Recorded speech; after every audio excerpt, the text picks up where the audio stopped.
But the senator, while indoctrinated, could not explain his toxicity.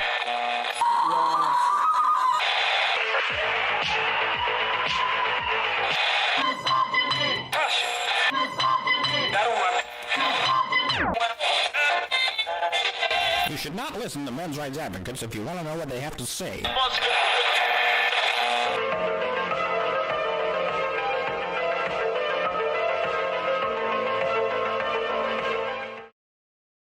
Hello and welcome to HBR Debate number 35. Oh, I thought there was a spiel. Tim Pool's guest, Jack Murphy, red pills the audience on feminism. I thought you had like a thing that you wrote up about. I did have a thing, but melee for the id or something. But okay, yeah. After you were gonna do that after? Yeah, I was gonna do it after the title. But okay, so let's lock and load and wade into the war at the center of the mind, and watch out because we're about to do battle with the monsters from the id in this latest Badger reconnaissance and force, etc., etc., etc. Okay, let's start. All right, what's going on here? Yeah. Well, first, I wanted to bring a little bit of levity to the stream because I just thought this was really funny. So I want you guys to check this out. This is Ryan Long, who is running for president 2020, and his tagline is, he is for the boys. So I'm running for president as the first president that's exclusively for the boys. Exclusively for the... Exclusively 100%. Want somebody who's against fascism. I'm against the type of fascism that prevents you from coming out on Saturday. My campaign slogan is I'm with him, or Make America Boys Again. Boys, boys, boys. You never heard of Ryan Long? #1 comedian on TikTok? Okay, whatever, but... I'm going to say that you're not the first president running exclusively for the boys. I kind of am the first president running exclusively for the boys. What if I could offer you free wings every Saturday? There's no such thing as free. Someone has to pay for it. Yeah, girls. It's going to be illegal to call your boyfriend when he's out with the dogs. Do you support the first president that's exclusively for the boys? This isn't a good time. I'm talking to him. Under my presidency, you won't have to shop for candles and shit like that with your girl. I'm going to just ban Christmas markets entirely. Follow my beauty page. You just... Don't follow. You're nothing to do with that beauty page. No, yeah, you're probably good on following that beauty page. The what? The boys. Ow! Okay, for the boys. There you go. So I love the woman who tried to argue that there has ever been a president that has been for the boys. As the official campaign manager of the Patriarchy Party, Edmonton, I think it was 2015. No, it wasn't. It's like 2013. There has never been a single politician who has run on a platform of men's issues or for the boys or for men or for anything male ever. Yeah, this doesn't happen. No. But more importantly, guys, the reason why you should vote Ryan Long 2020 is because why worry about the left wing or the right wing when you can have free wings and have women pay for them? Hey, I'm gonna have free wings and women are gonna pay for it. All right. So anyway, I just thought I would throw that out there. I thought it was really funny. If you guys don't know who Ryan Long is, definitely check out his channel. It's really, really great. But that's not really what today's show is about. I just wanted to lighten the mood a bit, because everyone's, really wrapped up in political quagmire. So I saw this. I sometimes I just want to set this up. Sometimes I'm like working on other stuff. I might be like, folding clothes after I've done laundry, or, cleaning up in the living room or whatever. And lately we've been doing a lot of packing. You can't see it, but there's like boxes all over here and, all over the apartment. And we're basically getting ready for our move to Roanoke, Virginia in a couple of weeks. And what I'll do is I'll put on videos to listen to in the background. And a lot of times they're not videos that I typically would put a lot of attention in, but I just like I find comfort in the background noise of other people talking about stuff. And I'll often select it myself. I don't like the auto whatever they do on YouTube where it auto plays the next video, because every time that it does that, it always sends me to Fox News, and I don't want to listen to Fox News. I want to listen to independent content creators, no matter what they're talking about. I don't care if it's culture, comics, video games, movies, what the hell is with news, like, whatever. That's just a YouTube algorithm. Yeah, it tries it's like to send all you Fox News. I'm like, no thanks. Why it are either you tries to send you News? to Fox or CBS or MSN, one of those fucking alphabet soup news organizations. It always does that. So I just selected myself, and one of the persons I like to listen to is Tim Pool. Mainly because the content is he does a really good job. He's very thorough with his journalism. His takes are a little milquetoast, but that's fine. I don't mind listening to what he has to say, and I just form my own opinion. But he had this guest on, and this is the one guest that he had on his stream who he wasn't necessarily interviewing directly. I mean, he was at points, but it was more like they were discussing other things, and this guy was putting his input in. And his name is Jack Murphy, and Jack Murphy runs a website called the Liminal Order, which is a kind of men's fraternity organization. It's an exclusive men's organization whose mission is to change our culture by changing ourselves. We ascribe to positive masculinity and believe in the power of individual accountability. The men of the Liminal Order know we must improve ourselves such that we may be of better service to our families, communities, and our nation. It's basically like a male fraternity organization. I've noticed that in what's been going on, there have been a lot more men trying to get together and form groups or clubs or fraternities. In fact, the Proud Boys is one such thing, despite what the media says about them. My understanding is they're just a bunch of guys who drink together and they love this country. But the idea isn't necessarily, or the reason why I'm attracted to hearing about these fraternities, it has nothing to do with the political, has nothing to do with whether or not they're nationalists. It's all about the fact that these are men that are looking to connect with other men that are not ashamed of what they are. They don't have to carry a sort of shame of being masculine with them. Instead, they want to sort of encourage healthy masculinity in other men, but also a lot of these guys, they want to understand themselves better. They want to fraternize, I guess you could say, with other men, maybe men who have been on this earth longer or whatever. And I think it's the reason why a lot of these are really popular. They've grown. And so I became curious about this guy's views on the greater world, because in my opinion, based on what I've seen, and I've talked about this on the Badger Lodge a bunch, I think that what we're seeing, and I've said this many times, but I think that everything that people are experiencing that sort of spilled over into the real world, in one form or another, is the product of how we've treated not only men, but masculinity, and by extension, women, because we, the narratives that are out there, the sort of the overarching meta narrative story of our world, of our species, is incorrect. It's wrong, and it's damaging people. And I think that it's also creating damaged people who are going to damage others. And I think that we're looking at an effect of that. It's like a domino effect or a snowball effect or whatever. And I think that this guy knows it. And I think that that's one of the reasons why, because other people are talking about all these other things, but I think those things are symptoms. All this other stuff are just symptoms. And the actual core issue is about the genders. And I think this guy knows that.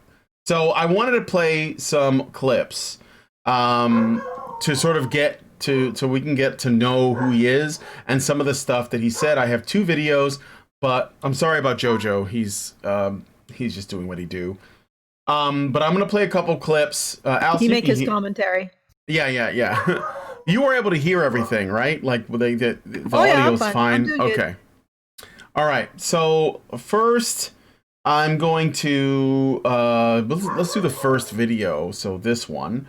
It is the title of this video. In case you guys want to look it up yourself, I did put a link below. It says, if the Democrats lose, the party will disappear completely. There's no coming back for them. But honestly, the video is not really about that, and I'm not choosing that video because of the title, because that's not relevant. Again, all that they're talking about are, to me, those are symptoms of the central problem. So I'm going to play this clip, and we'll see what he says. So of the World Trade Organization, I guess it's collectivist. I think this is something. Gosh, I don't remember. G.Edward Griffin was talking about it, like individualism versus collectivism, and that's really where we're at right now. Fascists and communists are collectivist. Yes. You could say Jordan Peterson talks about this. Yeah. So the collectivism, it could be, I don't know if it's just dangerous in general. Is Jordan Peterson back?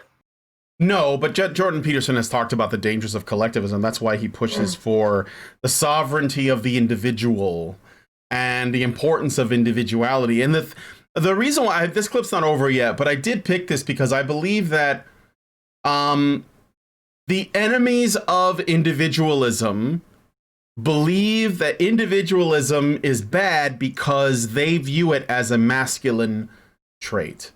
So because I think that that's why they call it rugged individualism. That was actually on that.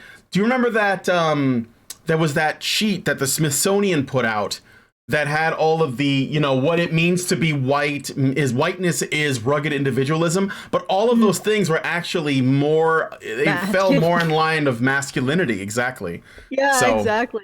It's like, yeah, I would love them to say that to black men, that, yeah, you're not masculine. You don't have any stoicism. You don't have any desire to protect and provide for women. You're just screaming flamers, all of you. Like, well, yeah. And I think the reason is that bigoted? Like, no. Or the reason why they're framing it, they in the Smithsonian, I believe they framed it as whiteness, is to get non-white men on board.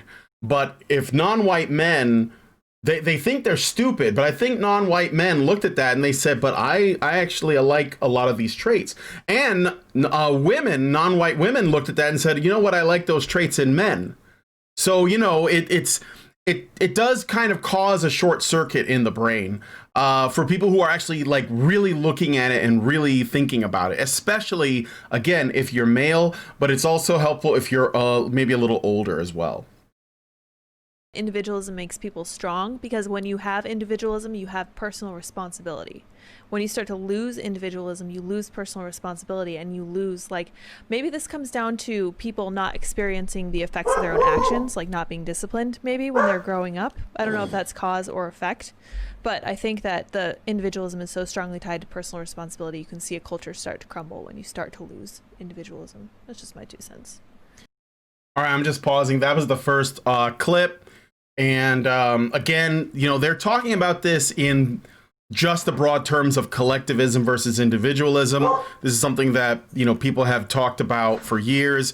I remember I wanted to make it a show topic like in 2015 or something.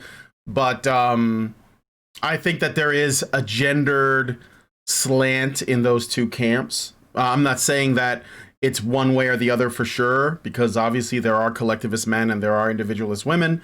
But I do think that there is a slant to it. But do you have any thoughts on that before I play the next clip? Well, yeah, there's certain. The problem is that there are aspects of the male and female identity that you have to deal with in terms of men and women being different, having different instincts, and how to bring those instincts together in order to create a functional society. So there isn't, I guess you could call that collectivism. So I would say that the real problem is that the collectivism that we are pursuing is not a healthy or productive collectivism, because nationalism is a collectivism, you know. Religion is a collective. You know, a sports team is a collective. These are all collective groups, and they are important to the functioning of society. Yeah. So I don't think it's quite as simple as the individual versus the collective. I think it's more how the individual integrates with the collective in a balanced way to create a society that maximizes the amount of individual freedom and individual benefit from collective action. Does that make sense?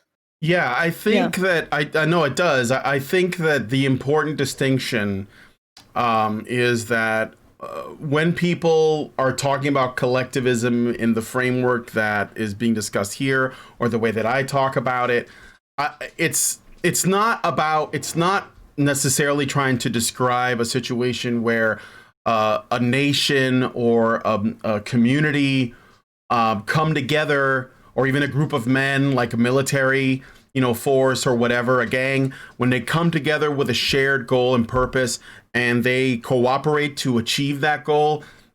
I know that technically that could be described as a form of collectivism, but I don't think people in general are concerned about that kind of collectivism. I think that people are worried about the kind of collectivism that uses coercion and force to for conformity, and it eliminates the needs of the individual in favor of the collective. Because I think that with an individualist mindset, you don't necessarily have to be atomized.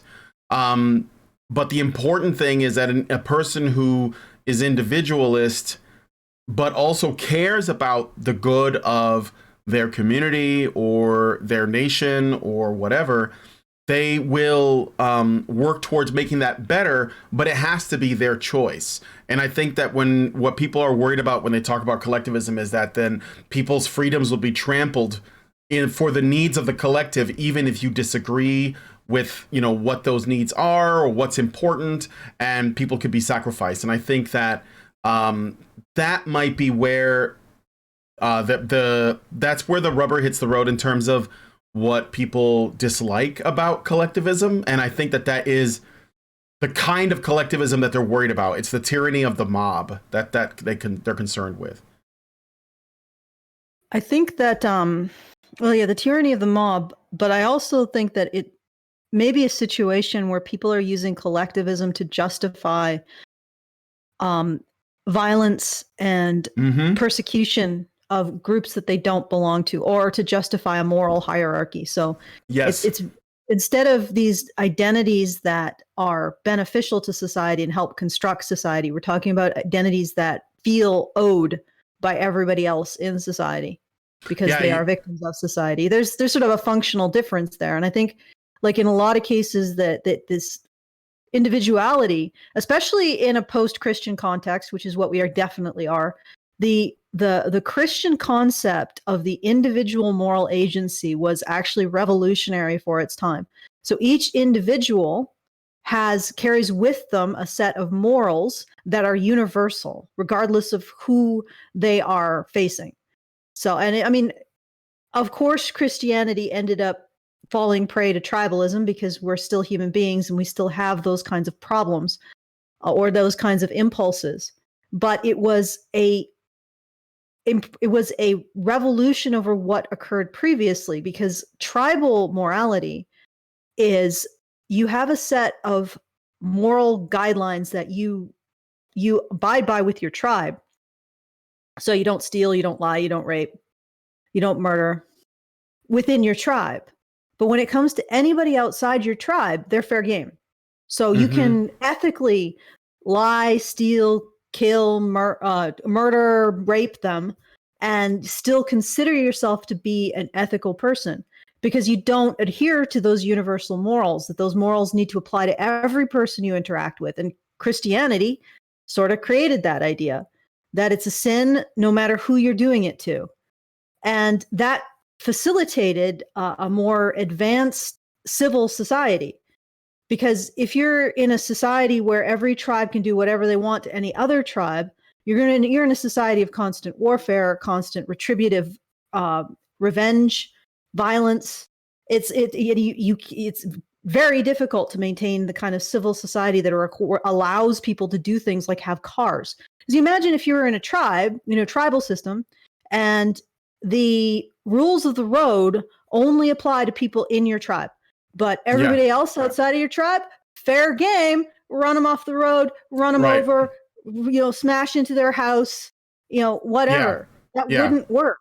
And there's so much that we take for granted in our society that's based on those kind of universal individual ethics. And what we're seeing with the emergence of these communal or what they're talking about, which is what do they call it? Collectivism? Collectivism. Is that we're seeing the emergence of that form of tribalism. In other words, morality is based on the tribal group that you belong to. Yeah, it's based on consensus. It's not based on anything objective. It's not universal. You could say that. You could say those universal aren't objective. They could be like anything. But they are universal, so everybody's abiding by them. Therefore, because everybody, for the most part, or at least a critical mass of people abide for them, they can form a foundation for a civil society that allows for all kinds of trust. Not just, cars is one of the biggest ones, because I'm just drive and imagine all of the points when you're driving that you have to trust the other drivers on the road, not to act within your own best interests, and try not to go mad when you do it too. That's what I'm talking about. That universal morality underpins the civil society necessary to have the ability to have automobiles. As one example, there's plenty more where it comes from when it comes to an advanced society. So Sure. that is an emphasis that every individual is to treat every other individual in a consistent way, along consistent universal ethics. And no, it doesn't always work out that way. There are corruptions, people fall down, there's human frailties, there's also tribalism bubbles up. But this is the only system with that kind of emphasis. And a post-Christian society and a Christian society has that kind of emphasis. Other monotheisms might. I haven't investigated them enough to say one way or the other. But anyway, I do know it's true with a Christian society, very much focused on the individual ethics. Yeah, but it's like how it fits in. I think that it's basically making community stronger by focusing on the individual and what the individual can do. So it's almost like if you can get it to work at the smallest level, which is the smallest minority is the individual, then and you honor and respect that, then it does expand out and work on a broader scale. But people don't, even though you could technically call it collectivist, I think that in most of the way that we talk about it, we don't consider that to be collectivist, even though it serves the community, even though it serves the collective. Yeah, well, functionally, this emphasis on individual morality actually does serve the collective interests, because when when the ideal is that everyone behave ethically towards each other and consider each other's interests, then you have a society that functions fluidly, and we can have these situations where we absolutely have to trust each other, complete strangers. But what I think she's really talking about is the rise of these collectives that are determining morality based on their tribe. Yes, that's right. It's actually a regression into tribal morality that we're talking about. And I mean, it is collectivism, a regression into tribal morality, and a move away from this focus on individual morality. And it is incredibly destructive, because we can't do this and sustain an advanced civilization.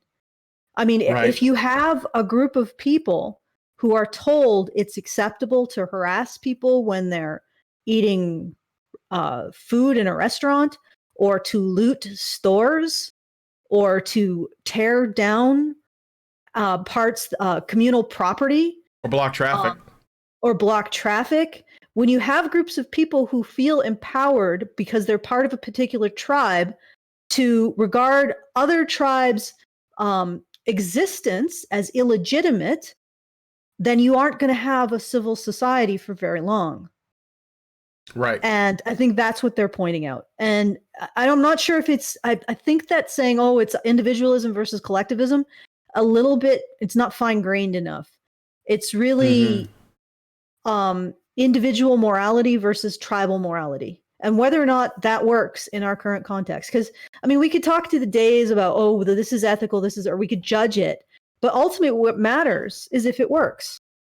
That's rubber meets the road, utilitarianism, pragmatism. A society can do whatever it wants as long as it works. All right. And functionally moves into the future. Yeah. All right, let's continue. It's a bunch of Antifa is a bunch of kids who have been given everything whenever they cried about it, so they're crying about it, trying to get it. I think it's funny. No. I don't think that's right. First of all, I don't think Antifa is all, because they always say that Antifa are a bunch of rich white kids. I don't think that's true. I think that there are people of all walks of life. A lot of them are younger, and there are a lot of men, and a lot of those men are damaged. And looking for a place to belong and something to do for society. And there have been people who told them that this is what we need. Like, they've literally got people in Antifa convinced that the work they do will save the country. So they get to be heroes in their own story. And I think that's what they're doing. It's not just because they're spoiled and bitter. But I did want to play that clip because I do think that that's wrong. But go on. Yeah, what needs to be responded to. The thing is that this dismissal of the opposition, as it were, and not understanding, like, Art of War. If you understand yourself, you can win half the battles. If you don't understand yourself or your enemy, you win no battles. You understand yourself, you can win, a quarter of the battles. If you understand yourself and your enemy, you can win all battles. Like, this is not understanding where they're coming from and why they're doing this. Even if they are rich white kids, their parents have sold them out. They have given them no functional framework to establish families and lives. The system that we exist within now is not working for a large portion of people. It's not functionally allowing them to create families, to develop themselves as men and women, as positive identities in terms of positive sex identities, and develop their ability to feel purposeful within this system. And you can look at all of this, you can point at the symptoms and say, oh, these people, they're just spoiled or they're just destructive. Well, when a society fails to engage large portions of its populace in the work of perpetuating it, you can point to them and say, oh, they're destructive or they're lazy or whatever else. But it sort of is on society, to be honest, because that is the most essential work, the most essential collective work of a society is to engage future generations in feeling productive within the context of maintaining that society. So it's like he's pointing at a symptom and just dismissing the actual cause. And I mean, no offense, Tim, if you ever listen to this, which I doubt, but I think that this is incorrect. I think it's misguided to not really understand or drill down to what the problem really is. It's also, it is not right to dismiss them because things are going to get worse and you're going to keep asking yourself why. And if these people get what they want or what you think they want and they don't stop because, it's not as simple as that, you're going to be asking yourself why. So it's overly simplistic to assume they're simply spoiled. All right, I'm going to move up to, I think, 1243. And let's see this clip. Kid grows up, goes to college. Now you see it with that video like Nick Christakis. Remember that? He's at Halloween and they're screaming like, no matter what he says, they're just like, shut up. Ah! That's the same kid grown up now, whose parents just said, whatever you want, dear. Oh, they're yelling in my ears. It's a lack of masculine energy in the world. I think that's it. This is the guy. This is Jack Murphy. And I know that it might sound like this is something that you hear from conservatives, right? They'll identify that there is a problem with masculinity missing from people, but what they usually call for is a doubling down on, manning up, and we need more masculinity, not less, and all that. And I think there's some truth to it, but I think that the way they go about it is just not right because it doesn't have a lot of compassion for these like men that, have been taught to hate themselves for what they are. They've been shamed. Their parents sold them out. Their parents weren't around. Their parents beat the shit out of them. They ended up dependent on people who don't understand their masculinity. Then they learn to hate it. And then they grow up trying to figure out where they belong, and they can't get a decent education because, they're giving them to women, and the women aren't interested in them because they're looking for a man that's smarter than they are, has a better education or a better job. And of course they end up completely broken and disenfranchised, and having some, conservative person saying, well, you just need to man up some more. It's just not enough. Like, guys need, they need more than that, right? They need somebody to put an arm around them and say, I'm going to help you, and I'm going to help you find that, and that you matter without your service, right? You're more than just what you can bring to the table. And, So, or at least just like a sense of purpose. yeah, exactly. To be honest, Positive purpose, right? Positive purpose. Yeah. You know, it's what do young men do when they say, well, there's a lack of masculinity in the world? Well, how are they supposed to get from having masculinity in themselves and connecting it to a sense of purpose in the greater world? You know, and really that comes down to having a job or having some kind of goal. And that's one of the things that our society really has dropped the ball on for young men in a big way. That's how you get like Tommy Lauren, right? Who's like a conservative woman complaining that she can't find any good men. Like that's not what I think Jack Murphy is about. He says, yes, there is a lack of masculinity. And I agree. And I think that when he says that, he's not just talking about men. He's talking about women too. But because I think that like what feminists want women to be isn't like, you know, they say feminists want women to be men to sort of replace them. Like they celebrate or they almost worship masculine behavior, machismo, but only when women are displaying it in like a symbolic way, you know, like in a film or TV show or something. But ultimately, they don't like it in men. And they don't like women to be feminine on top of that. And so they just prefer people to be these sort of asexual blobs. But if women are symbolically performing masculine things, then feminists love that. But the problem is that none of it is real. It's all like, you know, it's just like paper dragons, right? There's nothing there. There's no substance. But because real healthy masculine virtues, if we want to call them masculine, I guess just like these traits that typically men are sort of expected to embody, and they actually embody. Yeah, or they just do embody them. But also women, you know, used to embody them. It would be common in them as well. Those things are what is lacking, and I think that when people like Jack Murphy, because I think that he's got a pretty nuanced take on the masculine thing. He's not doing the conservative thing. I know it's going to sound like it, but I don't think he is, because I've listened to a lot of it. And I'm like, this guy's pretty fucking based in my mind. Just bear that in mind, because I know that when people say lack of masculinity, the chat will go, oh, it's just tradcon shit. I don't think that's what it is, because I do think that men they desire very strongly to feel like men.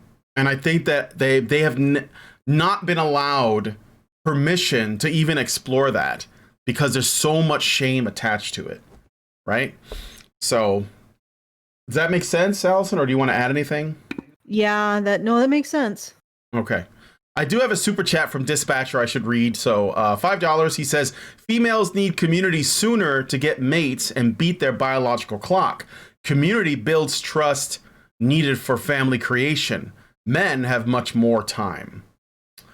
Yeah, I know that women, they rely on, that's why they operate in the social. That's like their sphere, you know, because it does help them. But I mean, like, man, things have been thrown out of whack so bad that, and I don't blame, a lot of people blame social media. I don't blame social media. I think that it was something that was happening anyway. And social media just kind of exacerbated it because you could like have things happen so much faster. You know, it's like our internet seems to have sped time up, or time on the internet moves really fast. Let's put it that way. But anyway, let's continue the clip. What, Allison, you wanted to say something? Oh, no, I'm good. Yeah, like I feel like I've worked at HBR for 20 years. That's what I mean by time on the internet. 50. Yeah, exactly. Oh. Okay. There's no life. It's like the front lines. There's no, you forget every other life that you had except this one. Yeah, I feel like when I had a job that I punched into, I don't remember the faces of the people who I worked for. No, it's just like it's like in The Ring when they're like about to die and they're all like every photo, they're all twisted. All right, but anyway, let's continue. And now what we end up getting is even these professors who are respectable are not being tough. Like when a professor gets surrounded and they're screaming at him, he goes, okay, I listen. I'm listening. I hear what you're saying. Instead of being like, F you, shut up, get out of my face. And this is because the doctrines infiltrated the top levels of the organizations and will fire those professors if they stand up to the weakness. Because people are more concerned about getting that quick buck than what's right. No, I don't agree with that either. I think that in many ways, most people in the universities genuinely agree with this stuff. And when the students get out of hand, they just figure, you know what, I just need to put up with this shit until you graduate, and then you're going to go out into the world and you're going to do all the damage I want you to do. That's another big problem. You know, I love it when people are like, I have a problem with capitalism. Like, you know, I got to say, there is an issue when people are like, I will sell out my principles as long as I get paid at the end of the day. For money. So that's not an issue of capitalism, though. It's an issue of no shared values and morals. That I played too much of that clip, but I agree with that. I mean, kind of. I think that it's capitalism is not something that I think that that's a scapegoat people criticize, because it's literally just, hey, I want that thing. Would you like my thing in exchange for that thing? And you say, yes, I do want your thing in exchange for my thing. Okay, then let's do that. That's all it is. There's no morality in it. You those things come from somewhere else. So you look up the Mike Tyson quote. Right, exactly. I mean, the thing about it is we can see everywhere that there's a failure of masculine leadership. There's a failure of family. There's a failure of strong community, of discipline, of leadership, of accountability. And the definition of collectivism really is that it's shared responsibility. And when you have shared responsibility, then no one has any responsibility. It's when you have individual responsibility, that's when you can collectively have responsibility. It trickles up from the individual. I heard a quote, maybe it was Nassim Taleb, and he said that he is like a communist at home, and he is like a socialist in his community, and then he is a libertarian in the for his political views. Interesting. And that is the way it is at home, right? I mean, dude, I work, daddy works, daddy pays, daddy provides. I'm happy to share. It's easy peasy, according to my ability, to them according to their needs. Kids, yeah. Right? But I don't want to see that kind of crap at the federal level. Right. No way. I like that quote because he's basically telling us that, like, when you have, like, he is a father and a husband and he has kids, and at that like family level, he happily goes to work, brings home the bacon, redistributes it to his children, as long as everyone is doing their part in the family, So in that, I think that saying, like, I'm a communist for my family, I'm a socialist for the community, I'm a libertarian politically, it's just like it's sort of a slogan, because if you could like pick that apart, if you spurred out on it. But I think the point is, he's saying, and this is something that I've said too, like people who tend towards socialism believe that the state has a duty to take care of the citizens. But in order for that to become a viable option, it often happens after the individual family units, that is the nuclear and including the extended family, like your aunts, your uncles, your cousins, your grandmother, your grandfather, etc. If that's broken, which you can break easily by just taking daddy out, then those people are going to be far more dependent. And then socialism as a solution to that problem starts to look really appealing. But if you have the father at home, all of those things get provided, like assuming that the father and the mother are going into this as a partnership, it ultimately doesn't matter who stays at home and raise the kids. There is going to be a tendency that it's going to be the mom, but it doesn't ultimately matter as long as they work that out in their sort of contract or their agreement to start a family, how they will do it. And you basically get a situation where the woman gets the security he wants, the father gets the freedom he wants, the kids get their parents, They also get a strong community, if assuming that most people, if not everyone in the community, is doing the same thing. And they're all cooperating together. They're looking out for each other. You know, they're helping each other out when they get in trouble. They create safety nets without the state involvement. And I think that's what he's getting at, right? Of course, the important distinction between the two is that, you know, when you're doing it as a father in a family unit, it's voluntary. You're doing it because you want to. And I think that you can only look at the father's rights movement, the father's rights sort of wing of the men's movement, the people who are focused on child custody and involvement, that like the overwhelming majority of men want to be in their child's lives. Absolutely. That's what they want. They could even like, they're willing to be in their child's life even if they can't stand the mom. Because they want to the best for the kid, and that's what they think they are. You know, they believe that they can do that. So the important thing is that it's voluntary, and you get a better result from that too. Like if the father is, you know, involved with his family, he's going to give them a lot more, and he's going to give them more than just resources.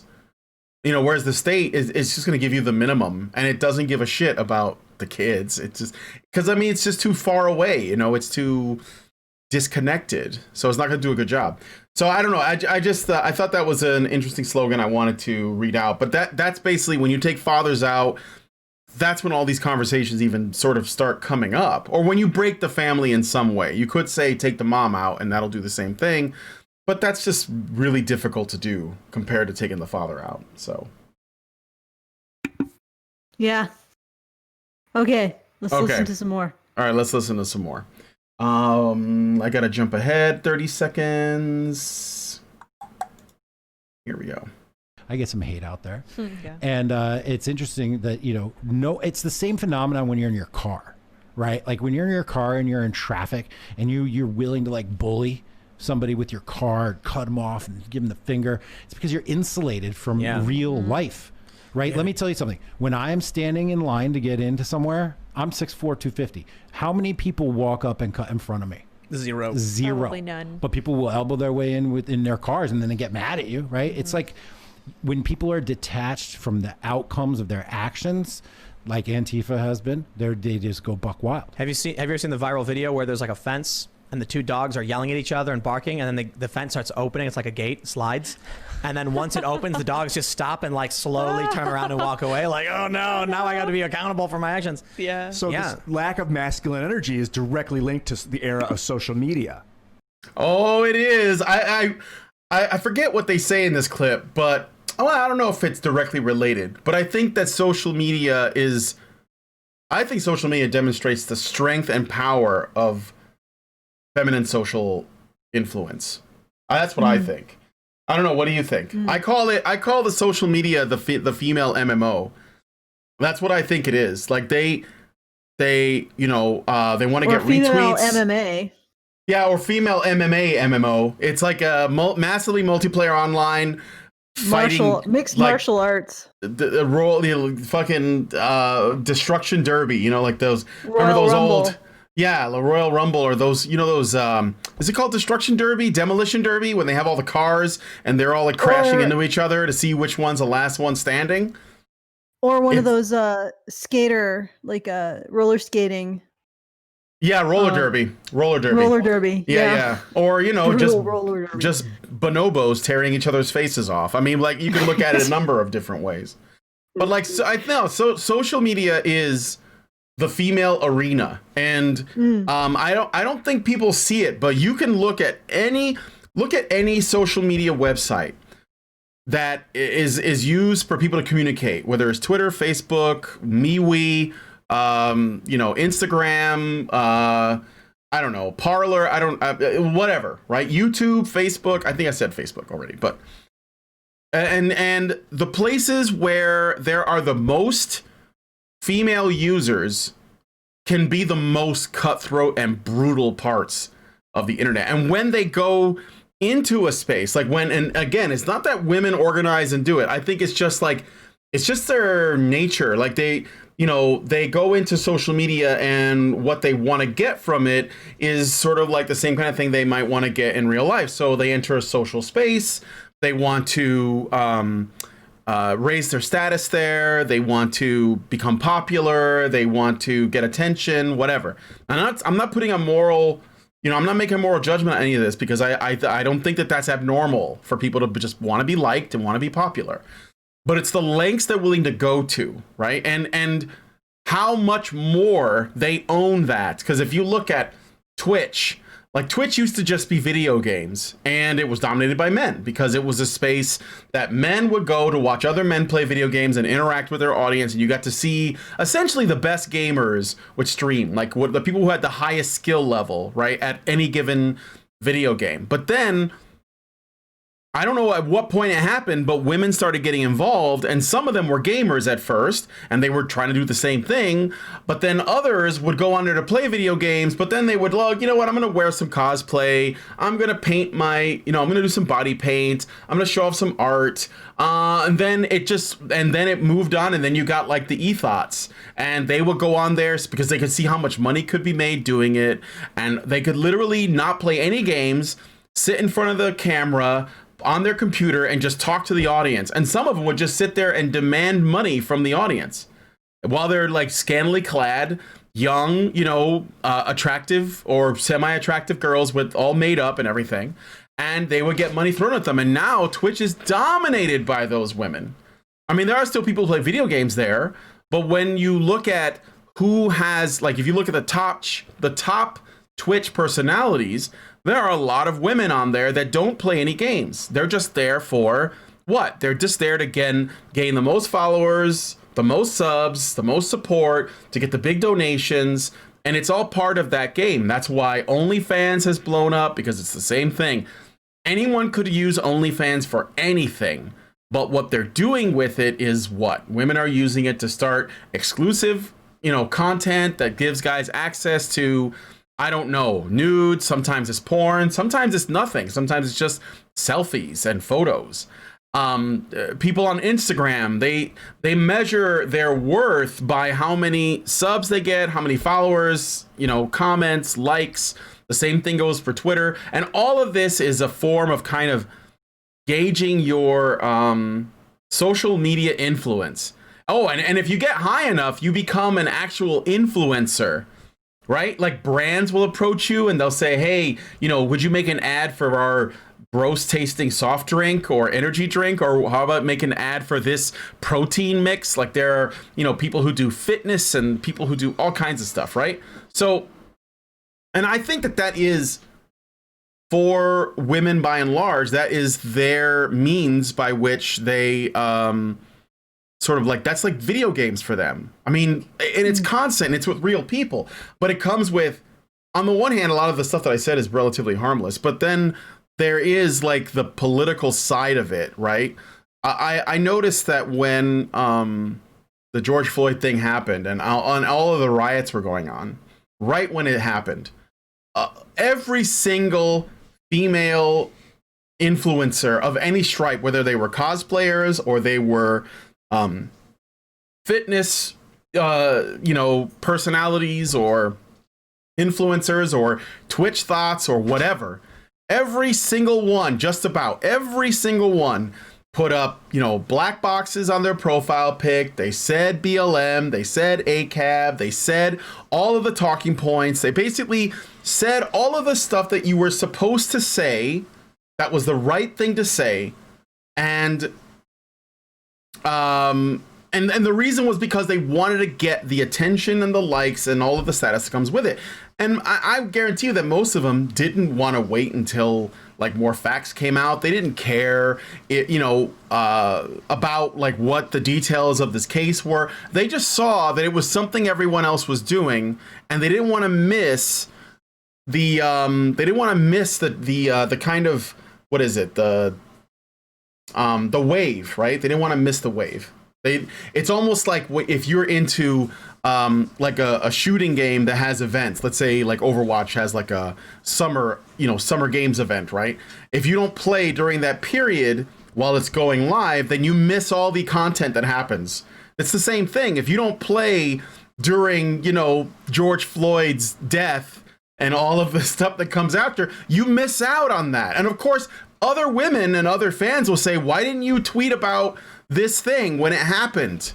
And you're gonna lose for that. So you have to like stay on it. It's actually pretty fucked up. But that's, do you see what I'm saying? Allison, your camera's like all weird. You moved it too much. Why are you doing that? Oh, you're pointing at the cats. I get it. Okay. Yeah. I'm sorry. I'm just like, go ahead. What is she doing? Well, she's just she's just being cute. I just figured it could be a change from just looking at me. You get to look at her in her little hammock. Oh man, I'm gonna have to go deal with more cat stuff. But I agree. Online media is definitely women's mixed martial arts, shall we say? Yeah. I think so. Men are on it for sure, but I think that we're basically just borrowing space. I don't think that. I think you get swept into these little skirmishes and military actions by women. Here's the thing: how many hashtags on Twitter are how many of the biggest hashtags were started by and perpetuated by men, and how many of them are perpetuated and started by women? That's all I would. Black Lives Matter was started by a woman. Not All Men was started by women. Kill All Men was started by women. How many of them were started by men? I'm not saying there are none, because I'm sure there probably are some. Gamergate was started by a man. I believe it was Adam Baldwin. But how do we look at that hashtag?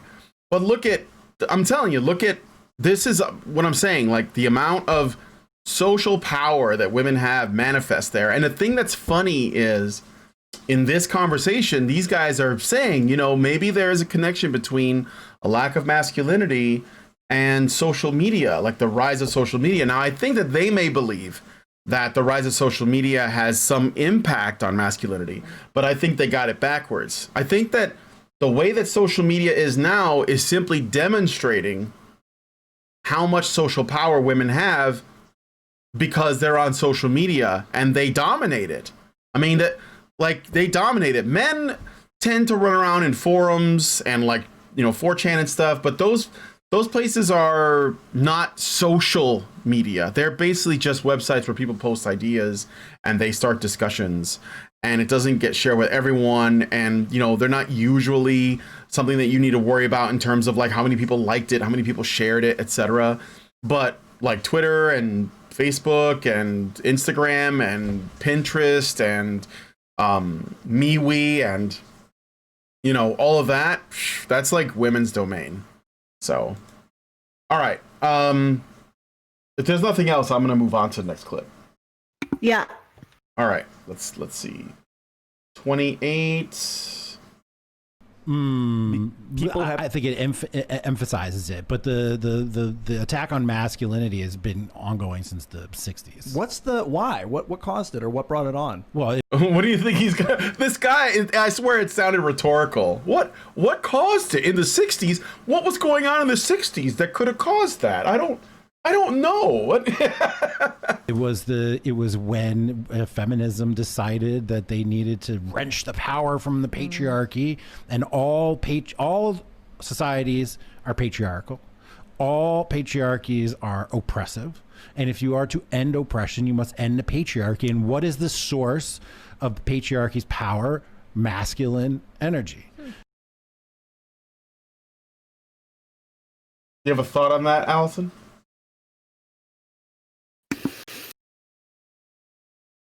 What? Yeah, I know. It is the feminists' eternal war against human nature while basically exploiting human nature. It's I don't know. Sometimes I feel like I'm crashing someone else's party when I deal with this. But yeah, it's because the funny thing is that feminists' essential premise is that men need to give them stuff.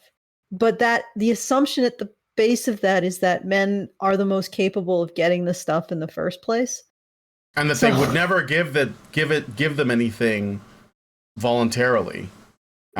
For whatever reason, they've only taken from women, and yet they're expecting, at the same time as they believe that men would never give anything voluntarily to women, they expect men to do so.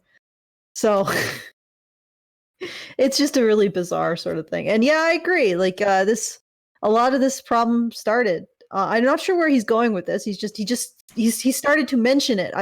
Is there further, like, is there a follow-up, or is it just mentioning it? So. There is one more clip. No. I think he's saying, like the root to him is the attack on masculinity that started in the 1960s. I think that's what he's saying. And that people who are right now going, what happened? He's saying this is what happened. And he's pointing to history. I will play the rest of this 1 minute clip here. So you have to attack it at the source. So it's very logical if they want to do this. You see that viral TikTok where it's like this chick is putting on makeup and getting ready for school. And she's like, y'all women in the 60s wanted me to be independent. I don't want to be independent.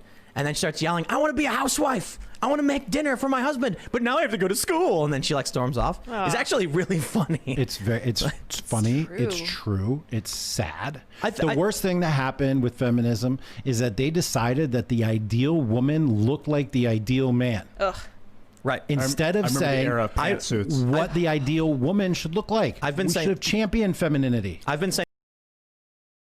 There is more in another video, but I wanted to play the rest of that bit. So I think that he's getting... The reason why I thought this was really interesting, to be clear again, was this conversation wasn't about feminism. When they started having it, it was about the debates and the election and Black Lives Matter and Antifa and the Proud Boys, and it was about other stuff. It was about a whole series of symptoms. And this guy pivots to, he says, oh no, it's masculinity. That's the problem. Like if we had that, if we have more of that. And then other people are like, well, here's social media, blah, blah, blah. He's like, yeah, but that's all you're just looking at. The trickle-down effect, trickle-down feminism. That's what you're looking at. it's trickle-down misandry, whatever you want to call it. And I think that that's why this video resonated with me and why I wanted to share it and give my thoughts on that. But go ahead, Allison. Well, I mean, I can agree with it's a start. It's a start in my opinion. Like for me, I'm maybe further ahead in a lot of ways in my thinking. Oh, absolutely. Absolutely. Sure. And I don't mean that to be rude or anything, because I know that that can be alienating to people when I do a deep dive and everybody's like, what the hell are you on or doing or thinking? Mm-hmm. But so it's not, I can't really say a lot except keep going. This is it's good to see this in a platform as large as Tim Pool's. Right. I think that it needs to be pushed further, and it's not just a lack of masculinity or a lack of respect of traditional femininity. There's some problems that extend, I think, even beyond that.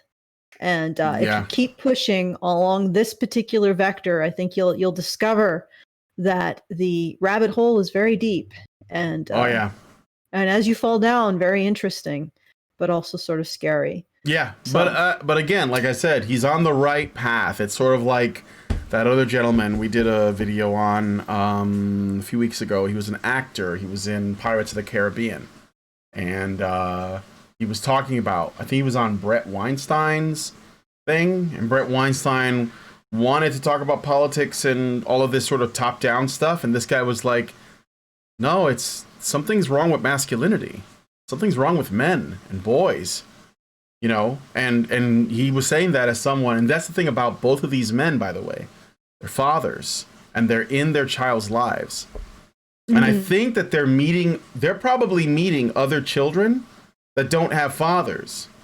I would guess, you know, that's an assumption on my part. I could be wrong, but I think that, and I say this as someone who can't have kids. I think that they are probably, even if it's just like an instinctual hunch or a gut feeling, like something is up, I think that they're definitely like on the right path. So, but I do have a couple more clips that I want you to hear from this guy so you guys can get more of a sense. of where he's coming from. I have another super chat from Tom. Oh, go ahead. Go ahead. Well, insofar, I think that although fathers might have an intuitive understanding of this, because they now have to take responsibility for a family, they may not be as capable of doing the necessary work. Yeah, sure. To fight back against this kind of forces. So I just wanted to put that out there. Yeah, and I think that's why they're talking about it, because they're hoping that maybe some guy who's younger, who hasn't made these decisions yet, you know, they'll be like, you know what? Yeah, that makes sense. So I get what you're saying, though. Yeah, he wrote a book. I think it's called From Democrat to Deplorable or something like that. But he wrote a book. He's clearly like I think he has a regular podcast. Like I said, he runs the Liminal Order, which is a sort of fraternity for men. And it is good. I just want to say also, because when, I don't know, like 5 years ago, when people talked about men's organizations or men's groups or whatever, that were not just like a movement, like Intactivists or fathers' rights movements or the MRM or whatever, Voice for Men, not those kinds, but more like, you know, a place where a man can go. There was very little in terms of options, and most where of them they know his name. Yeah, where a man could go, where people are all the same. But no, I'm saying there were very few places where a guy can go as a man that was sort of like, you know, I guess you could say a male space. I don't like saying that, but that's the best thing I can come up with. Before it was like, you know, the Mankind Project.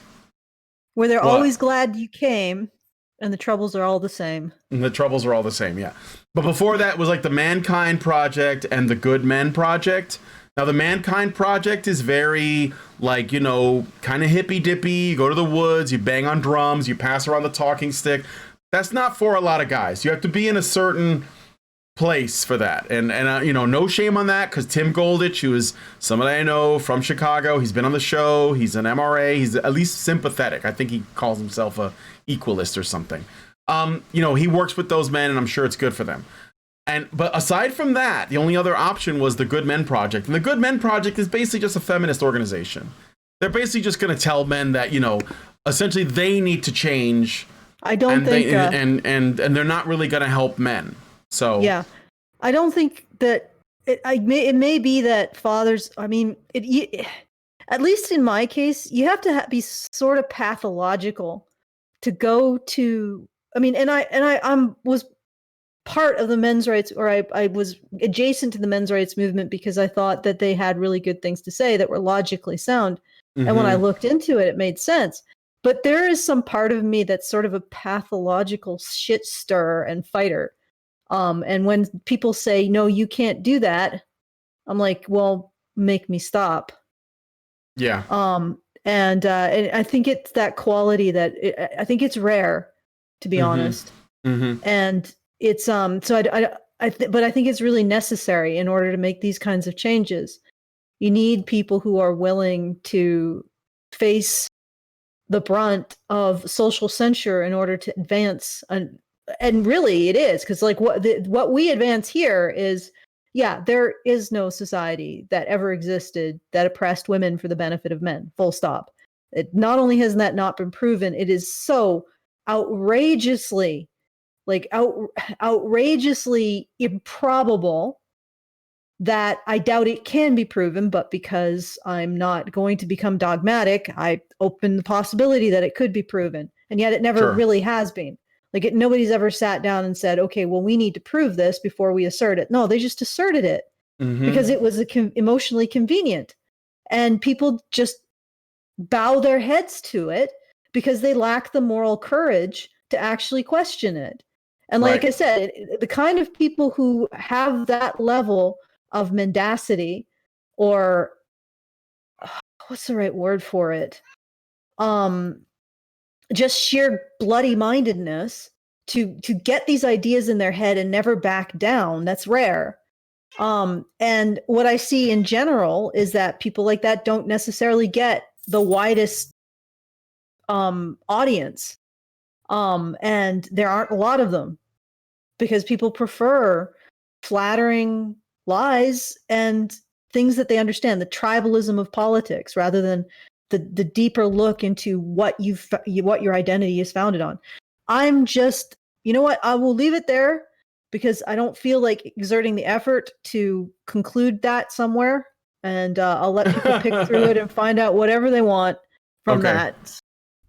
Well, my ultimate point is that I'm glad that it seems to me that there are more and more male-focused fraternities and organizations coming up that are not trying to be political.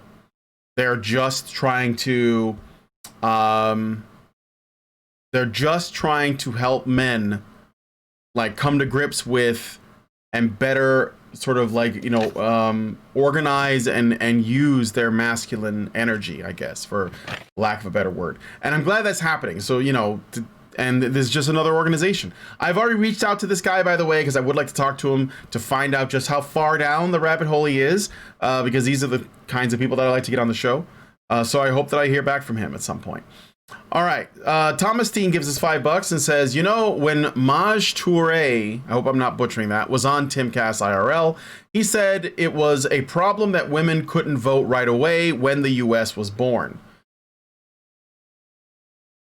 Well, that's I don't agree with that. I think that for my part, I think that the way in which we give out the vote should be to people who actually have a stake in the future of the country. And the reason, because essentially that assumes that women were excluded from the vote because we hated women. And I think that it was that people were allowed to vote because they had a responsibility to the country. And that was something that women generally did not want. And might I add that there were some women that got to vote, but they were usually widows. So, I'll take a hardline stance on this. If you're not willing to be forced, I mean, this shouldn't be consensual. Mm-hmm. If you're not being willing to be forced into battle to defend the state, then what business do you have having a say in it? Right. Like, ultimately, the state is like a legitimate use of, or not, a considered legitimate use of force. And if you're not part of that legitimate, quote unquote, legitimate use of force, then what business do you have saying anything about it? And I know that maybe that's a hardline stance. And yeah. But to be honest. Yeah, no, because if you don't do that, what are women going to vote for? They're just going to vote in their own self-interest. But if they're not just going to vote in their own self-interest. They're going to vote situations where they do not understand the cost. Right, like, exactly. It's a huge moral hazard. They're going to write checks that men's bodies have to pay. Mm-hmm. But the problem is, of course, women aren't necessarily suited to combat. I don't think men are suited to combat. That's why they die in it. A lot of women. Yeah, that's true. I would say very few men are suited to combat. Yeah. So how do you make a situation where women have skin in the game to the point where they deserve? And it really is about deserving a say. It's not about a right to have a say. And what we have currently is an appalling system, because every other group of men had to make themselves available to the state in wartime before they got the vote. Even the original group of men who were basically drawn from aristocrats whose primary responsibility was to defend their lands. So it's like, you can't get away from this. Women got access to something they had no right to. And they've had it for a century. They've had this unbelievably illegitimate situation for a century. And nobody has thought to ask about this and ask themselves, well, how long can this last? How long can we live under such a situation of moral hazard? And and people will. Funny thing is like everybody's like, well, you can't say that. Well, I can say it. I'm going to say it. What you going to do? What's anybody going to do to stop me? Anyway. Exactly. No, I mean, to me, voting is not a right. It's a privilege. People call it a right. I don't think it's a right. All right. So I'm going to go to the other video. So this is another video, part of the same podcast. So what Tim Pool does, it seems to work well for his channel. He basically does a live stream podcast where he has guests on and they talk about stuff. And then the next day he puts out segments that are like 15, 20 minutes long on the same channel that are just like about a certain topic, and he just puts that out there. So this is another video from the same topic, and he talks about the Latino vote, but I think it's important because he does point out something that I have tried to say myself, and I have to admire the fact that he recognizes this, because this is related to masculinity. Okay. 3, this is great. Can we talk about the Telemundo thing and the Latino workers now? Yeah, okay. So in case you guys don't know, I should give you guys context. There was I don't know if you guys heard, but there was a debate on Tuesday. And after the debate on Tuesday, there were all these polls, right? And one of the shocking polls, or at least that shocked a lot of some people. It didn't really shock me that much, but one of the polls that shocked people was there was a poll done on Telemundo. And Telemundo, in case you couldn't tell by the name, is actually a Spanish-speaking channel, right? Like my mom watches Telemundo. A lot of people in my family watch it. I mean, there's basically, you have like 2 options in the US. You have Telemundo and you have Univision. I believe that's it. So for Spanish-speaking channels. So on Telemundo, which is actually normally, by the way, they're definitely a far left biased organization. They're under the same umbrella as a lot of our alphabet soup channels. But they conducted a poll of of some people regarding who they thought won the debate. And there was a shocking number of people, 60%, basically thought they liked Trump's performance more than Biden's. And the reason why this is a big deal is because there was surprise as to why that would be. Like, why would they do that, right? And so he's going to explain that. And I do think this is interesting. So I'm going to play this clip. And talk about whatever you want. So my background, actually, I went to Georgetown School of Foreign Service, and I have a master's degree from the School of Foreign Service with a focus on Latin America. So I've traveled all over Latin America. I've studied Latin American politics, economics, speak Spanish, the whole thing.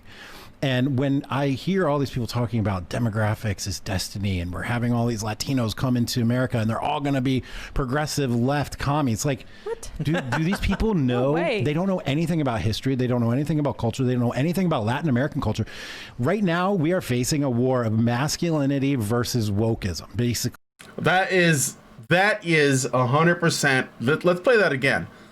That is the main reason why I love this clip. American culture. Right now, we are facing a war of masculinity versus wokeism, basically, is what it boils down to. And that's why Trump is such a great avatar for this. There are others, but the Latin American culture is masculine heavy. Yeah. Machismo, leadership, like taking care of your family, having a relationship with God and Christianity and like order, and like this is the culture of Latin America. This is what people bringing into the United States. The fact that they ended up in some sanctuary city like in Montgomery County or whatever doesn't mean that they're automatically going to want to be socialists. Hell, half of them are trying to get away from the socialists in Latin America in the first place. And we have. All right, so the main takeaway from that, when he says this is wokeism versus masculinity, I would have put it a slightly different way, but I think that that's right. I think that that's right. Now, as far as like Latinos go, interesting thing about Latinos, we don't typically consider ourselves to be all part of the same bag. So people from Cuba, people from the Dominican Republic, people from South America, like, you know, whether that's Guatemala or whatever. Or you have your own nationalities and ethnicities. We have our own national identities, and we don't like the woke. There is a woke infection in the Latino and Hispanic communities, but there's a struggle going on with like the more let's say the masculine parts of it, and this sort of like this wokeness is coming in through the youth, and they're currently wrestling with that, right? And Telemundo, somebody asked me to say it with more passion. Telemundo, they're pushing that stuff, right? They're pushing this onto Latin America. It's funny because in the cities where, like Chicago, for example, where there's a lot of poverty and Latinos, they vote Democrat. They vote for the free stuff. They tend to be on the side of feminism. They tend to be on the woke side of things. But when left alone, though, they are very masculine centric, and they don't see themselves as part of a collective called Latinx or Latino, but rather more associated with their individual national identity as it relates to the United States. But even more than that, their actual family name is a big part of what they are. You ever met a Latino person and they give you their full name and there's a whole bunch of last names at the end? Like, my name is technically Brian Lee Martinez Torres Aguilera, and there's something else. There is another one, right? That sort of like happens, right? That's not abnormal, but most of the time, Latinos would just give you the main last name, but they carry all the other ones because that I guess you could call it patriarchal lineage. It's like a big deal to us, and I think that's under threat. But I think that there is something truthful about it. This idea that this is wokeness against masculinity in a broader sense, not necessarily including Latinos, but I do like what he had to say about Latinos, because I've seen that happen. I've seen what that was and how we lost it, and it was just one generation. At least in my family, it was just one generation. But I think that overall, yeah, we do have an attachment to our macho energy, I guess you could say, and it is what women in Latin communities like. They like masculine men, and they're not likely to be the kind to abandon that. They tend to be difficult to convert, as it were. Okay, yeah, I think masculinism versus woke, masculinity versus woke. I think that's it. I would say that is simplifying it a bit too much. But I don't know if I want to get too complicated, because it's a good beginning. You know what I mean? Yeah. It's maybe that's what it needs to be. It needs to be simplified to get people into understanding it. I despair that I'll ever be in a situation where what I see is something that most people can grasp or understand. And I don't mean that like in an arrogant way, because it actually gives me a lot of existential horror that I won't be able to convey this and what I'm seeing in a way that people will be able to tolerate or bring into their own lives in a meaningful way. Do you understand what I'm saying? Sure. So while I see it simple, it's a good it's a good introduction to start bringing people's thoughts towards understanding why it's masculinity versus wokeness. I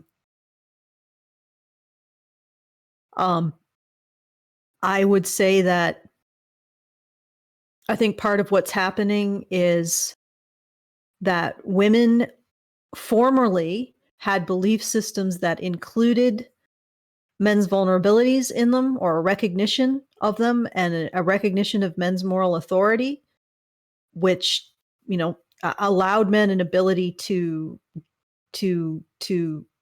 control women in terms of not hurting them or hurting their families.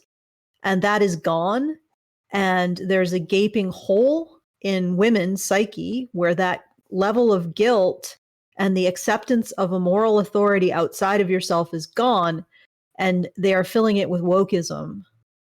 So it is, you can say simply it's masculinity versus wokeism. I think it is a lack of recognition of masculine moral authority versus trying to find a moral authority in things that are probably insane for women. Mm-hmm. Like, they're opening up Pandora's box, and they're finding all kinds of weird crap, and to say, well, this will be my moral authority. This will be the moral authority that I submit to outside of myself, and it's not functional.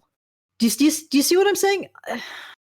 Yeah. I'm not sure if I'm conveying something of that people can find of worth, but there you go. So it's like it's an absence of masculine moral authority, or the recognition of masculine moral authority. Yeah, I think that's what he is saying in like a really, in part, but also like it's a bit oversimplified. But I think the purpose of that is to maybe to people who are at least looking in that direction, because they're looking at everything else. And I think a lot of this other stuff, especially these other sort of like progressive talking points, they're all distractions. I don't know if it's on purpose or not, but I do believe that they are distractions from the real issue. And I think it is what you're saying. You know, it's women filling the void with wokeness that normally was occupied by their recognition of a masculine authority, like masculine moral authority. Recognition of masculine moral authority, exactly. And this hurts women too, in a really big way. That's why they're so unhappy. Well, it doesn't have to be like the problem with. And I know women would listen to that, or some women would be, oh my God, it's just about masculine dominance. But the thing is that really for men, or is it for women? Did we have to like create this concept of a God conferring moral authority on men because men wanted to be dominant or wanted to dominate over women? Or was it because that's what women want? That's what women find attractive.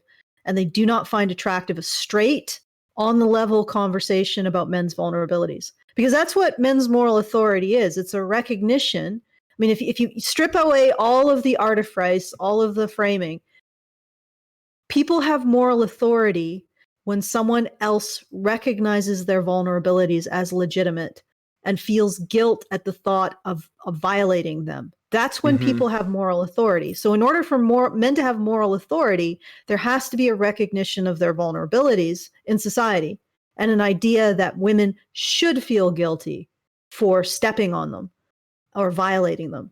Now, we throughout history, we've sort of played a trick that we've said, okay, God tells women to do these things, or God gives men moral authority rather than their vulnerabilities. And that sort of works. And the reason why I think we do it is because women don't really want to talk about men's vulnerabilities. They are much more attracted to men's dominance. So that conversation can be hidden in men's dominance when we appeal to a greater psychological force to enforce, it's like God is vulnerable to women's actions. Therefore, God gives men the moral authority. You see what I'm saying? Yeah, and it's really just men. It's just a deeply coded conversation about men's vulnerabilities. And right now, if you look at the rhetoric around Black Lives Matter and Karens and white womanhood and white feminism, and you decode it, it is a deeply coded conversation about men's vulnerabilities, except men's vulnerabilities are replaced by the word Black, and women's power over men is replaced by the word white. And this I think is reflected in other kind of religious conversations where men's vulnerabilities are replaced by the words God's commandments or God's expectation that men be centered morally, and women's strengths are replaced by what they're commanded not to do or to abide by. So it's like this coded conversation that we're having because women don't like vulnerable men. They like dominant men. And that's a way of preserving men's dominance while getting their vulnerabilities recognized and allowing men to have moral authority without a conscious recognition of their vulnerabilities. And, it's hard for women, I think. I'm not sure how we would be able to change women to be able to, or not necessarily change, but persuade women that if they want to have a working society and not have men's dominance, well, first of all, they really need to ask themselves if they want to let go of that. Because I know a lot of women really like dominant men. They like men who take charge. They like men who make an effort to lead, who take risks. So you first of all ask yourself, well, do you really want to get rid of that? I mean, really, what's that song, that mother, I'm going to go out and get stinking wet, Mother Nature's, it's raining men. Well, she's not talking about like soft, pliant betas. No. Lean, mean, tough, like that. that is something that women are attracted to. So they have to have that honest conversation with themselves. And if they cannot let go of that desire for dominance, then they are going to have to be realistic about how we structure society in order to give them what they want. Is it possible that women's preferences are being pulled in two directions? Like, because like there is a conversation about what kind of woman or what kind of man women are attracted to. And if you look online there, you know, and again, social media does not necessarily reflect real life, but there does seem to be a lot of contradictory information that comes from women. And I know that, you know, it's easy to just say, well, women just don't know what they want. And I'm inclined to agree, but I wonder if it isn't because there is like a tug of war happening, because women, on the one hand, they want to talk about what they want, or there's what they're attracted to, and then there's what other women are telling them they should be attracted to. And these things are probably mutually exclusive, right? So when if you ever noticed, if you get into an argument with a feminist online, and let's say it's about dating, I've seen these arguments, I don't participate in them, but you basically say women don't like men like me that are emotional, that could cry at in a romantic comedy, that basically do whatever I gotta do to separate myself and distance myself from toxic masculinity, i.e. masculinity, period. And there are men who will twist themselves in all kinds of shapes just to try to fit what they think women want. And so there'll be a lot of men that'll be, I just want to do this because I think this is what women want. And there are, if you get into an argument with a feminist online about that, you say, well, look, women don't want men like that. They want men that are, going to make them feel safe and they're strong and all these other things, right? Assertive, etc. And feminists will say, no, I'm attracted to men like that. Now, what they're doing is they're just telling you, they just don't like what you're saying and they disagree, but they're just going to tell you whatever they got to tell you to make you look bad. And because they're women, they think that they have the authority to do that. So they just say, no, I'm attracted to these kinds of men. And I wonder if other women don't see that and they say, well, I think that that's the kind of man I'm supposed to like. But it's weird because I don't like that kind of man. I like this kind of man. And I wonder if that is why they're not having that honest conversation. Just something I was just jumped into my head right now. It's like that. It's like they're remember, this is happening online. So they're on the one hand trying to think about what they really want, but on the other hand, they're still playing the social media video game, and they don't want to go against, they're concerned about the social approval of other women online.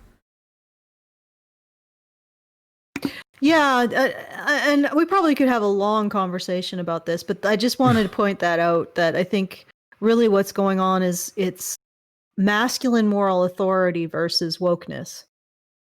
And specifically, it's women either allowing masculine moral authority into their lives. And you can't argue that there is no legitimacy to women recognizing how men are vulnerable to them or could be, and feeling a sense of guilt when they violate those vulnerabilities. That's what moral authority is. And we've had all kinds of coded ways of having this eternal discussion between the sexes throughout every single civilization that we've had. But I think it comes down to that. And you really can't have pair bonding without some kind of recognition of the vulnerabilities of men. Mm-hmm. Even if it is deeply coded. Yeah. Because otherwise, what do you have to offer them? Yeah. What do you have to offer them? Well, not even what do you have to offer them? And how do you structure a society when one of the critical works of society is recognizing the things that men need and getting them those things, and recognizing the things that they are incentivized by, and getting and arranging them in such a way that they are incentivized with those things to construct society. So it's like this is a conversation that needs to happen, and it's been, I think, deeply coded throughout all of our religions and mythology and all of our belief systems and stories. But I think rather than being masculinity versus wokeness, I think it's recognition of male moral authority versus wokeness. And women are running from recognition of male moral authority into these coded conversations and intersectionality and exteriorizing moral authority onto other things, which is like, they probably did it with God. They probably did it with the golden calf. You know, they probably did it with worshiping the giant rock, you know, over the hill. You know, they probably did it with all of this stuff. And now they're doing it with Black Lives Matter and Antifa and all the intersectionality stuff. And which is really interesting, because if you think about it, it is about, a lot of the intersectionality is about putting groups of men or groups of what other people consider men, when you're talking about trans women, in a position of moral authority over the average woman, or the average white woman, at least, or a woman who doesn't share those characteristics. You know, and I just find that fascinating. So I agree with him with the caveat. And I would bring it one step further. It's not masculinity versus wokeness, yes. But move it one step further, masculine moral authority versus wokeness. Okay. So I got some more super chats. I'm going to read them, and then I got just one more clip. Okay, Darth Sonic 413 gives us $9.99 and says, make power armor that eliminates the inherent strength difference between the genders, then slap women on the front line and make them earn their keep. Oh, well, yeah. And then on top of that, I would add, and this is when we get to the point where we're, you know, in power armor, which we may never get to, but on top of that, make the vote not mandatory, but you have to apply. So you basically so if you want to be a woman in power armor on the front line, then you chose to be there, but you get the vote. And if you're a woman who doesn't want to be on the front line, you just want to stay at home, and you have access to a job and an education and a career and everything, but you don't get the vote. So Meredith Glassberg gives us $5 and says, thanks for the content. Thank you, Meredith. Darth Sonic 413 gives us $9.99 again and says, I'm of the opinion that the vote should be a right, big into universal suffrage, but in its current form, it's an unearned privilege for half the population. Remove the draft. I mean, that would be ideal, but it would be ideal, but it's sort of like in a world where it's possible that you can have your nation erased by war, it may not be something that we can necessarily achieve. Yeah. Another thing too is that if you remove the draft, for example, if a war happens and you basically say anybody who wants to volunteer can volunteer, and there will be volunteers, and I'm not going to say that there isn't, because most of the people who fought in World War II were volunteers from the U.S. anyway. But that's just it, though. If you do it that way, the people who are going to volunteer are going to be men. Like an overwhelming majority of them will be men. And then what? Do we honor that? Because it doesn't seem like we're allowed to. So like what do they get out of that? Because I think they should get something. So Thomas Steen gives us $5 and says, sorry if I'm derailing, but I think you should think about reaching out to have Maj Touré on, Brian. Wouldn't be another Echoplex, I don't think. Okay, well, I'll look into it. I'm not worried about if I get another Echoplex. Ultimately, it didn't really hurt me. So, I mean, it was like cringe, but not painful. Yeah, well, that was an interesting. Yeah. Great quit. So I'm going I got one more clip. It's a little bit longer. It's like 2 minutes, but I like what he says. So I'm going to play it, and then that'll be it. We can respond to that. So here we go. Changed you. Man, it was a combination. So basically he's being asked like how, what changed you? So of things, but really it was like beginning to feel the pressure of this white people bad stuff. 2013, 2014, especially the Rolling Stone rape hoax. For me, it was a lot of like the Title IX, this fake rape stats and radical feminism. So really, it all started for me after I got divorced, and I was like trying to figure out how to date again, 2020 or 2010. And, this dating market had changed a lot since I had been married for 10 years before that. So I start reading, start figuring things out, and I start pulling on this string, and I'm like, man, this radical feminism is pretty whack. I start pulling on it. I've been pulling on the very same string of radical feminism into intersectionality, into critical race theory all the way to this very day. I'm still carrying on the very same thread. And at the core of all of this cultural dispute and everything that we're having began with an attack on masculinity, and it began with radical feminism, and it has now just morphed and mutated and combined with Marxism and racism and intersectionality into what we see today. But I've been tracking this same thing for 10 years, and it became... I'm pausing it there just for a second. There's still another like 50 minutes left. My only issue with this is that 50 seconds. I'm sorry, 50 seconds. My only issue with what he said is that he keeps saying radical feminism. Just feminism. You don't have to say radical. I think I know why people do this, because they're always worried that if they don't say radical feminism, then people are going to say, what's wrong with equality, buddy? Well, oh, you mean radicals, right? You mean radfems, right? No, it's just the whole thing. It's rotten. It's like you get... It's like there's a big tree, and the tree has poisonous fruit, and the poisonous fruit has different names: third wave, second wave, first wave, race theory, critical theory, blah blah blah. But the tree is feminism, and it's rotten. It's making rotten fruit. There's no good fruit on this tree, and anything that the farmer who owns a tree tries to take credit for that came from the tree didn't actually come from the fucking tree. So he brings you a watermelon. He says, this grew on that tree. And the watermelon represents, like Mary Curie or some female in history that did something, because she just wanted to. And it wasn't because there were a bunch of women with picket signs supporting her. And when there are things that did come from that tree, like Margaret Sanger, they pretend like that didn't grow there. Oh, no. She did, in terms of like her founding Planned Parenthood, but the stuff she said regarding like black women and eugenics, no, that didn't come from our tree. So yeah, I mean, just call it what it is. Stop running cover for it. It's fine. It's okay. And if somebody pushes back, just say, look, man, I looked into it. The whole thing is rotten. It doesn't mean that I don't think women should have rights. I just don't think that this is the ideology that you should be looking to for, whatever it is you're looking for. It became very clear to me. I can remember very vividly when Clock Boy brought that fake bomb to school, and he got arrested for detained for like 3 hours or whatever. And Obama and everybody had been telling us, in this high alert terroristic, time, if you see something, say something. There's signs all over the metro, all over the buses and the airports. If you see something, say something. Save a life. And then these teachers at a school saw something that looked like a bomb. They're like, yo, it's beeping and there's a timer and it looks like a bomb. We should do something. And Obama decided to come down on the side of this kid who brought this fake bomb to school, discredited and demeaned all of us who worked in education, worked in law enforcement, were trying to keep the country safe. And he did it to score woke points. And that's when I realized for sure at the end that he was fake and full of it.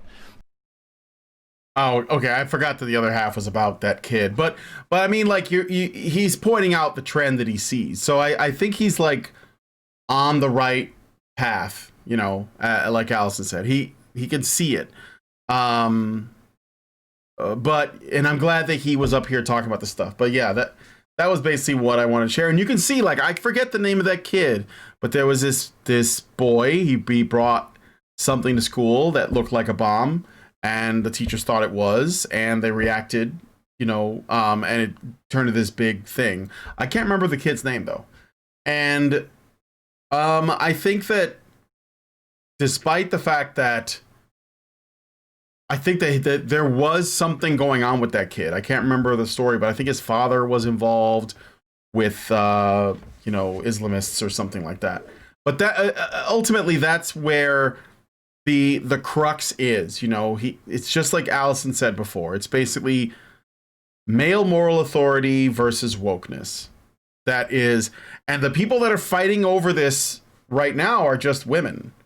Men have sort of like they're the foot soldiers of one side or the other side, or they're trying to figure out what the hell is going on. And a lot of this is being fought on social media, which women are the sort of generals and lieutenants and squad leaders of. So, yeah, I think that, I don't really have much more to say. All right. Well, that's the end of that's all the clips I got. So I reached out to Jack Murphy. I'm gonna try and get him on, and I'll look into this Maj Touri person. Maybe I can find that clip and see what they have to say, or he has to say. So, do you have any other? Well, go ahead. Like I said, I think I conveyed a concept. I feel like I did my job today. Yes, you have conveyed a concept. You have I done that. conveyed a concept. I've earned my keep. So I'll leave it at that. I feel like if I go any further, then I'll probably be undermining the work that I've already done. You know what I mean? Today. So I'm gonna, yes. Today. I feel like I've put in a solid effort. And I'm just going to tell people that if you like this content, please go to feedthebadger.com, set up a subscription. There also have one-time options to help us out, make sure we can continue to create this content. I think we've, as a group, we have been on the bleeding edge of a lot of these issues for a very long time, which is why, me and Brian were joking about feeling like it's been decades in the trenches. Well, that's why maybe I do a bit of a football end zone dance whenever I see like somebody like I've never heard of before, and they're basically saying, you know what, I think there's a thing with men, and I'm like, yes, yes, because if it gets to be enough people, I'm like, I can finally rest. So I want to try to put a spotlight on it whenever I see it, even if it's like, a little off. That's why I don't, when I look for guests, I try to get people from all over the political spectrum. Honestly, I've reached out to people all over the place, and I generally don't do it for political reasons. I do it because I think that those people are touching on something that I think is important, and it has to do with men. And especially when, like, if you go online and you look at the news and you look at the way that politics is being discussed, or just like society or whatever, culture, it doesn't matter what you're talking about.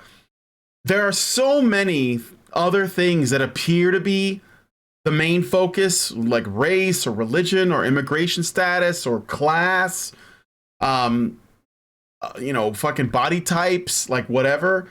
And I think that all of those things are distractions. And when somebody cuts past all that shit and they actually see the men that are there, which are normally already, like, they're normally invisible by default. They're normally hard to spot unless they're being framed as predators or something. And then they identify that and they say, oh, you know what? I think there's something up with men.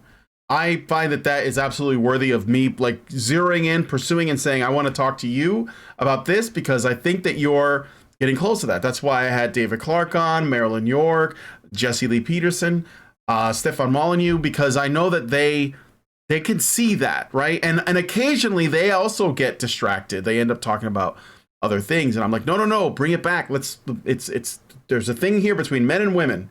And this is what we should be focusing on. And don't worry about anything else, because if you can fix that, most of the other shit will fall into place. And the rest of it will fall into place afterwards, because those repaired relationships are going to say, oh shit, there's some problems here we need to fix. And they'll fix them. They'll figure it out. But until then, they're just going to be lost, hurt, angry, damaged people. So yeah, I have a tremendous amount of sympathy for that situation, and so when I see that other people are identifying it, I want to talk to them. And I've tried reaching out to people, but it just so happens that the people who tend to get back to me are either ANCAPs or right wing or conservative or whatever. But I get moderates all the time, and it just I guess I don't even know why I said that. I guess my point is, if they care about men, then I want to talk to them. So, or at the very least, they're concerned about the relationship between men and women. Anyway, so I will wrap it up here. Did you already drop the Feed the Badger thing for people? Yes, I did. Feedthebadger.com if you want to support our content. And this is interesting. If you want to have a little drama, apparently Carly Ellison is threatening to get this channel removed, and she says that she has connections in big tech. So I find that really interesting, especially since she's revealed this publicly. If she ever does do that, technically she could be sued for torturous interference with the contract. So sure, Carly, thanks for that. Thank you for revealing your plan. All right. Okay, that's it. Okay, so if you guys like this video, please hit like, subscribe if you're not already subscribed, hit the bell for notifications, and leave us a comment. Let us know what you guys think about this. Also, be sure to check out the links to the Liminal Order website, as well as the 2 sort of, snippets from Tim Pool's podcast. You can hear more of Jack Murphy. Also, you can just watch the full podcast. I haven't heard the whole thing, so there might have even been other nuggets. But I will say I appreciate that Jack Murphy brings it back to men, brings it back to masculinity, because I think that that's what he really, really believes. And I think it shocks everybody else. They're like, well, what? Like, what is that? I thought that we were talking about Black Lives Matter. He's like, no, this is about men. So I appreciate that. So thanks, guys, for coming on this episode of HBR Debate so much. And we'll see you guys on... Oh, no, what? What? I'm good. I'm sorry. All right. You were pressing the... I thought you were going to say something. No, I wasn't. I'm sorry. I'm just being fickle. All right. Richard Beer gives us $1.99 and says, redacted, nee. All right, well, thank you. All right, thanks, guys, for coming on the show, and we'll talk to you later. Men's rights activists are machines, dude. Okay? They are literal machines. They are talking point machines. They are impossible to fucking deal with, especially if you have like a couple dudes who have good memory on top of that too. Holy shit, you're fucked.